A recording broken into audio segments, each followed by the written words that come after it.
Transportlogistik 2025. Wir nehmen euch diese Woche mit und stellen euch unsere Produkt-Highlights und Services vor. Wir starten mit einer besonderen Fahrzeugkombination Krone Lang-LKW Typ 3 in Kombination mit dem MAN E-TGX.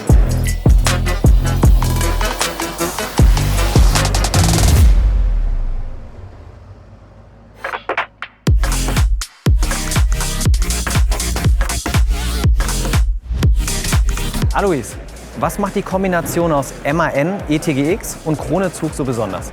Wir bringen hier das Beste aus beiden Welten zusammen. Zum einen auf Lkw-Seite den emissionsfreien Antrieb und auf Trailer-Seite die maximale Transporteffizienz durch einen Lang-LKW. Du sagtest gerade, das Beste aus zwei Welten. Was genau ist der Mehrwert für den Kunden dabei?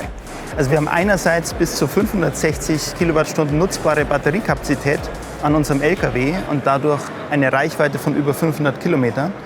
Und auf der Trailerseite haben wir einen Lang-LKW Typ 3. Das bedeutet, mit 2 Lang-LKW ersetzen wir bis zu 3 Sattelzüge von der Transportkapazität.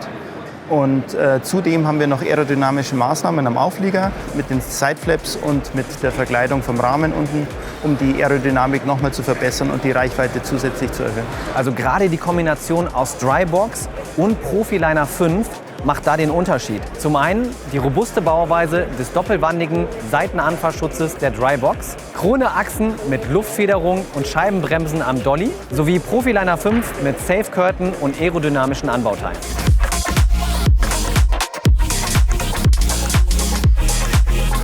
Eine Kombination, die nicht nur effizient, sondern auch zukunftssicher ist. Jetzt stellt sich mir nur die Frage, wird das Konzept noch effizienter mit elektrifizierter Achse im Trailer?